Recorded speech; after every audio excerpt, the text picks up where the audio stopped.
ಇನ್ನು ಮತ್ತೊಂದು ಕಡೆಯಲ್ಲಿ ಈ ಹೋರಾಟ ಈಗ ಕರ್ನಾಟಕಕ್ಕೂ ಕೂಡ ಲಗ್ಗೆ ಇಡ್ತಾ ಇದೆ. ಕರ್ನಾಟಕದಲ್ಲೂ ಕೂಡ ಈಗ ಹೋರಾಟ ಆರಂಭ ಆಗಿದೆ. ಬೇರೆ ಬೇರೆ ರಾಜ್ಯಕ್ಕೂ ಕೂಡ ಈ ಹೋರಾಟ ವಿಸ್ತರಣೆ ಆಗ್ತಾ ಇದೆ.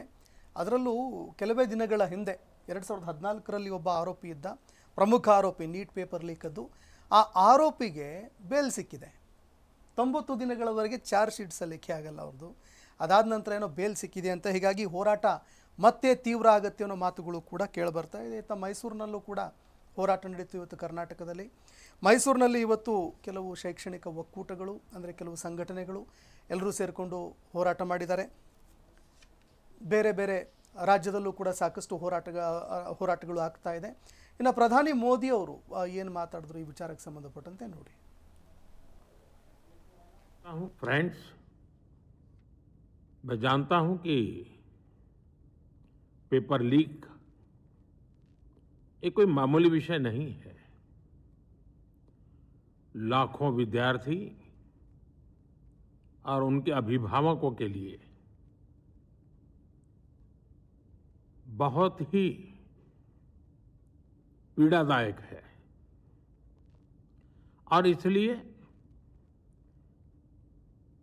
पेपर लीक घटना से अब तक पिछले 2.5 महीनों में अनेक विध कदम उठाए गए, गुनहगारों को पकड़ा गया है, वे जेल में पड़े हैं। हमारा सबसे महत्वपूर्ण जिम्मा था कि विद्यार्थियों का 1 वर्ष बर्बाद न हो। तत्काल परीक्षाएं लेना बहुत जरूरी था। सरकार ने अभी पूरी शक्ति का उपयोग करके कम से कम समय में 22 लाख जितने विद्यार्थियों के एग्जाम हो जाए, इसका प्रबंध किया। और अभी 5-6 दिन पहले 19 तारीख को रिजल्ट भी आ गया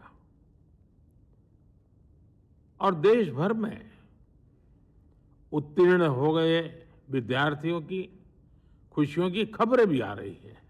फ्रेंड्स,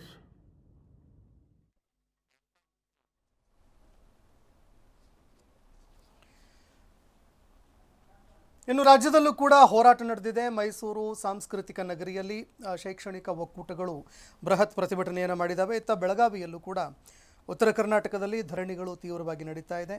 ಹಲವಾರು ವಿದ್ಯಾರ್ಥಿ ನಾಯಕರು ಬಂಧನ ಕೂಡ ಆಗಿದ್ದಾರೆ. ಇನ್ನು ಕರ್ನಾಟಕದಲ್ಲಿ ಅಂದರೆ ರಾಜ್ಯವಾರು ಕೂಡ ಹೋರಾಟ ನಡೀತಾ ಇದೆ. ಬೆಂಗಳೂರಿನಲ್ಲೂ ಕೂಡ ತೀವ್ರ ಹೋರಾಟ ನಡೀತು. ರಾಜ್ಯ ಮಟ್ಟದಲ್ಲಿ ತನಿಖೆಗೆ ವಿಶೇಷ ತಂಡ ರಚನೆ ಮಾಡಬೇಕು ಅಂತ ಹೋರಾಟದಲ್ಲಿ ತೀವ್ರವಾಗಿ ಒತ್ತಾಯ ಕೇಳಿಬಂತು. ಕೇಂದ್ರದ ಕಠಿಣ ಮಸೂದೆಯನ್ನು ರಾಜ್ಯ ಶಿಕ್ಷಣ ತಜ್ಞರು ಕೂಡ ಒಂದು ಕಡೆ ಸ್ವಾಗತ ಮಾಡ್ತಾ ಇದ್ದಾರೆ. ಹೀಗಾಗಿ ಈ ವಿಚಾರದಲ್ಲಿ ಮತ್ತೆ ನಾಳೆ ಏನೆಲ್ಲ ಬೆಳವಣಿಗೆಗಳಾಗುತ್ತೆ ಅದನ್ನು ಕೂಡ ನೋಡಬೇಕಾಗತ್ತೆ. ಹೌದು,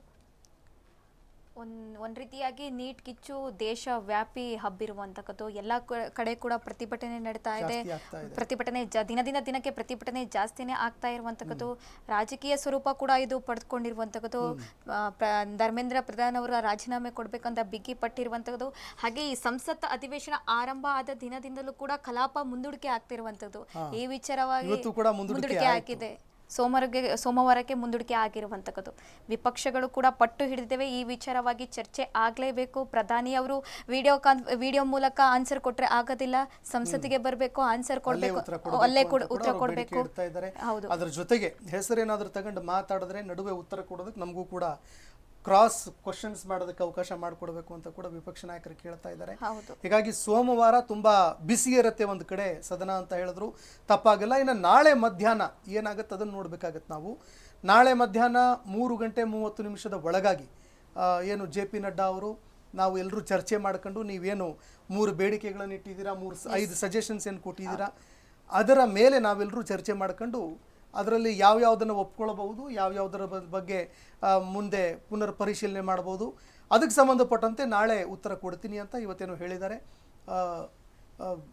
CJP ಪಕ್ಷದ ಕೆಲವು ಏನು ನಾಯಕರಿದ್ರು ಅವರು ಇವತ್ತು ಹೋಗಿದ್ರಲ್ಲಿ. ಹಾಗಾಗಿ ಏನಾಗುತ್ತೆ ಅನ್ನುವಂಥದ್ದನ್ನು ನಾಳೆವರೆಗೂ ನಾವು ಕಾದು ನೋಡಬೇಕಾಗತ್ತೆ ಈ ವಿಚಾರದಲ್ಲಿ. ಇನ್ನು ಮತ್ತೊಂದು ಕಡೆಯಲ್ಲಿ ಅಭಿಜಿತ್ ದೀಪ್ಗೆ ಈಗಾಗಲೇ ಹೇಳಿಬಿಟ್ಟಿದ್ದಾರೆ, ಹೋರಾಟ ನಾವು ಮತ್ತೆ ಮುಂದುವರಿಸ್ತೀವಿ ಅಂತ ಹೇಳಿದ್ದಾರೆ. ಸೌರವ್ ದಾಸ್ ಅವರು ಇವತ್ತು JP ನಡ್ಡಾ ಅವ್ರ ಜೊತೆಗೆ ಅವರೇ ಕೂತ್ಕೊಂಡು ಮಾತಾಡಿದ್ರು. ಸರಿಸುಮಾರು 1 ಗಂಟೆವರೆಗೆ ಅವ್ರ ನಡುವೆ ಚರ್ಚೆ ಆಯಿತು. ಸೌರವ್ ದಾಸ್ ಒಂದು ಕಡೆ JP ನಡ್ಡಾ ಅವ್ರ ಜೊತೆ ಚರ್ಚೆ ಮಾಡ್ತಾ ಇದ್ರೆ, ಇತ್ತ ಅಭಿಜಿತ್ ದೀಪ್ಗೆ ಜಂತರ್ ಮಂತರ್ನಲ್ಲಿ ನಿಂತು ಇನ್ನೂ ಹೋರಾಟದಲ್ಲಿ ಸಕ್ರಿಯರಾಗಿದ್ದಾರೆ. ಅಂದರೆ ತುಂಬ ವ್ಯವಸ್ಥಿತವಾಗಿ ತುಂಬ ಚೆನ್ನಾಗಿ ಪ್ಲ್ಯಾನ್ಫುಲ್ಲಾಗಿ ಮಾಡ್ಕೊಂಡು, ಜೊತೆಗೆ ಯಾರ್ಯಾರು ಕೆಲವರು ಕಲ್ತೂರಾಟ ಮಾಡ್ತಾ ಇದ್ರು, ಬೆಳಗ್ಗೆ ನೋಡ್ತಾ ಇದ್ವಿ ನಾವು. ಆ ಸಂದರ್ಭದಲ್ಲಿ ನೀವೇನಾದರೂ ಕಲ್ತೂರಾಟ ಮಾಡೋರಾದರೆ ನಮ್ಮ ಪ್ರೊಟೆಸ್ಟಲ್ಲಿ ನೀವು ಭಾಗವಹಿಸ್ಬಿಡಿ, ದಯವಿಟ್ಟು ಪ್ರೊಟೆಸ್ಟ್ ಬಿಟ್ಟು ಹೊರಗಡೆ ಹೋಗಿ ಅಂತ ಸೌರವ್ ದಾಸು ಅಭಿಜಿತ್ ದೀಪ್ಗೆ ಎಲ್ರಿಗೂ ಕೂಡ ಕರೆ ಕೊಡ್ತಾ ಇದ್ರು. ಅದನ್ನು ಕೂಡ ನೋಡ್ತಾ ಇದ್ವಿ. ಅಂದರೆ ಯಾವುದೇ ಕಾರಣಕ್ಕೂ ಕೂಡ ಈ ಪ್ರತಿಭಟನೆ ದಿಕ್ಕು ತಪ್ಪಬಾರ್ದು, ಅದರ ಜೊತೆಗೆ ಉಗ್ರ ಸ್ವರೂಪ ತಾಳಬಾರ್ದು ಅಂತ ತುಂಬ ಎಲ್ಲ ವಿದ್ಯಾರ್ಥಿಗಳನ್ನು ಸರಿಯಾದ ಹಾದಿಯಲ್ಲಿ ತೆಗೆದುಕೊಂಡು ಹೋಗೋ ಕೆಲಸನೂ ಕೂಡ ಮಾಡ್ತಾ ಇದ್ದಾರೆ. ಅದ್ರ ಜೊತೆಗೆ ಸೋನಂ ವಾಂಗ್ಚುಕ್ ಅವರು ಕೂಡ ಹೇಳಿದ್ದಾರೆ, ಯಾವುದೇ ಕಾರಣಕ್ಕೂ ಕೂಡ ಹಿಂಸಾತ್ಮಕ ರೂಪ ಪಡ್ಕೊಳ್ಬಾರ್ದು ಹೋರಾಟ. ವಿದ್ಯಾರ್ಥಿಗಳು, ಸ್ಟೂಡೆಂಟ್ಸ್ಗಳು ಯಾರ್ಯಾರು ಪ್ರೊಟೆಸ್ಟ್ ಮಾಡ್ತಾ ಇದ್ದೀರಿ, ಯಾರು ಕೂಡ ಹಿಂಸೆಯ ಮಾರ್ಗವನ್ನು ಆಯ್ಕೆ ಮಾಡ್ಕೊಳ್ಬೇಡಿ. ಎಲ್ಲಿಯವರೆಗೆ ನಮ್ಮ ಬೇಡಿಕೆಗಳು ಈಡೇರೋದಿಲ್ಲ ಅಲ್ಲಿವರೆಗೂ ನೀವು ನಿಮ್ಮ ಏನು ಯಾವ್ಯಾವ ಭರವಸೆಗಳನ್ನು ಅವರು ಕೊಡ್ತಾ ಇದ್ದಾರೆ ಅದು ಈಡೇರೋವರೆಗೂ ಕೂಡ ನಿಮ್ಮ ಹೋರಾಟನ ಮುಂದುವರಿಸಿ ಅಂತ ಈಗಾಗಲೇ ಅವರು ಕೂಡ ಕರೆ ಕೊಟ್ಟಿದ್ದಾರೆ. ಅದರ ಜೊತೆಗೆ ಏನು ಶಿಕ್ಷಣ ಸಚಿವರ ಒಂದು ರಾಜೀನಾಮೆ ವಿಚಾರಕ್ಕೆ ಸಂಬಂಧಪಟ್ಟಂತೆ ಏನು ಗೊಂದಲ ಇದೆ, ಅದಕ್ಕೂ ಸಂಬಂಧಪಟ್ಟಂತೆ ಅವರು ಅಂದರೆ ಕೇಂದ್ರ ಸರ್ಕಾರದವರು ನಮ್ಮ ಜೊತೆಗೆ ಮಾತಾಡ್ತಾರೆ ಅಂತ ಅಂದುಕೊಳ್ತೀವಿ ಅಂತ ಕೂಡ ಅವ್ರು ಹೇಳಿದ್ದಾರೆ. ಹೀಗಾಗಿ ನಾಳೆ ಮಧ್ಯಾಹ್ನ 3:30 ಏನೇನೆಲ್ಲ ಆಗುತ್ತೆ ಅನ್ನುವಂಥದ್ದನ್ನು ನೋಡಬೇಕಾಗತ್ತೆ. ಇನ್ನು ಅದೇ ರೀತಿಯಾಗಿ ನೀಟ್ ಪ್ರಶ್ನೆ ಪತ್ರಿಕೆ ಸೋರಿಕೆ ವಿಚಾರವಾಗಿ ತಡರಾತ್ರಿ ಸೆಲ್ಫಿ ವಿಡಿಯೋ ಮೂಲಕವಾಗಿ ಪ್ರಧಾನಿ ಮೋದಿ ಅವರು ವಿಡಿಯೋ ಹೇಳಿಕೆಯನ್ನು ಕೊಟ್ಟಿದ್ದರು. ಅವರ ವಿರುದ್ಧ AICC ಅಧ್ಯಕ್ಷ ಮಲ್ಲಿಕಾರ್ಜುನ್ ಖರ್ಗೆ ಅವರು ತೀವ್ರವಾಗಿ ಆಕ್ರೋಶ ಹೊರಹಾಕಿದ್ದಾರೆ. ಟ್ವೀಟ್ ಮೂಲಕವಾಗಿ ತಮ್ಮ X ಖಾತೆಯಲ್ಲಿ ಅವರು ಬರ್ಕೊಂಡಿದ್ದಾರೆ. ಲೇಟ್ ನೈಟಲ್ಲಿ ಅವರು ತಮ್ಮ ವಿಡಿಯೋನ ರೆಕಾರ್ಡ್ ಮಾಡಿ ಅವರು ಹಂಚ್ಕೊಂಡಿದ್ದಾರೆ. ಒನ್ ಸೈಡೆಡ್ ಎಲ್ಲವೂ ಕೂಡ ಮನ್ ಕಿ ಬಾತ್ ರೀತಿಯಲ್ಲಿ ಯಾವ ರೀತಿಯಾಗಿ ಅವರು ಬಂದುಬಿಟ್ಟು ಮಾತಾಡಿ ಹೋಗ್ತಾ ಇದ್ರು, ಅದೇ ರೀತಿಯಾಗಿ ಎಲ್ಲೂ ಕೂಡ ಒನ್ ಸೈಡು ಅಂದರೆ ವಿದ್ಯಾರ್ಥಿಗಳ ಒಂದು ಪಕ್ಷವನ್ನು ಕೇಳಲಿಲ್ಲ, ಆಲಿಸಲಿಲ್ಲ, ಅವರ ನೋವನ್ನು ಕೇಳಲಿಲ್ಲ, ಯಾವುದನ್ನು ಕೂಡ ಚರ್ಚೆಯಲ್ಲೂ ಕೂಡ ಅವರು ಭಾಗವಹಿಸಲಿಲ್ಲ. ಆದರೆ ಒನ್ ಸೈಡ್ ಆಗಿ ಒಂದು ವಿಡಿಯೋ ಮಾಡಿ ರೆಕಾರ್ಡ್ ಮಾಡಿ ಅದನ್ನು ತಡರಾತ್ರಿ ಅವರು ಬಿಟ್ಟಿದ್ದಾರೆ ಅಂತ ಆಕ್ರೋಶ ಹೊರಹಾಕಿದ್ದಾರೆ. ದೇಶದಾದ್ಯಂತ ಭಾರಿ ಚರ್ಚೆಗೆ ಗ್ರಾಸವಾಗಿರುವ ನೀಟ್ ಪರೀಕ್ಷಾ ಅಕ್ರಮ ಕುರಿತು ಕೊನೆಗೂ ಪ್ರಧಾನಿ ಮಂತ್ರಿ ನರೇಂದ್ರ ಮೋದಿ ಅವರು ಮೌನ ಮುರಿದ ಹೇಳಿಕೆ ಕೊಟ್ಟಿರುವಂತಕ್ಕದ್ದು. ಇದೀಗ ಈ ಬಗ್ಗೆ ಕೂಡ ಪ್ರತಿಪಕ್ಷಗಳು ಕೂಡ ಇದೀಗ ಏನು ಮುಗಿಬಿದ್ದಿರುವಂತಕ್ಕದ್ದು. ವಿಡಿಯೋ ಮೂಲಕ ಹೇಳಿಕೆ ಕೊಟ್ಟರೆ ಸಾಲದು, ಸಂಸತ್ತಿಗೆ ಬಂದು ಅವರು ಮಾತಾಡಬೇಕು ಅಂತ ಕೂಡ ಪ್ರತಿಪಕ್ಷಗಳು ಟೀಕೆ ಮಾಡ್ತಾ ಇರುವಂತಕ್ಕದ್ದು.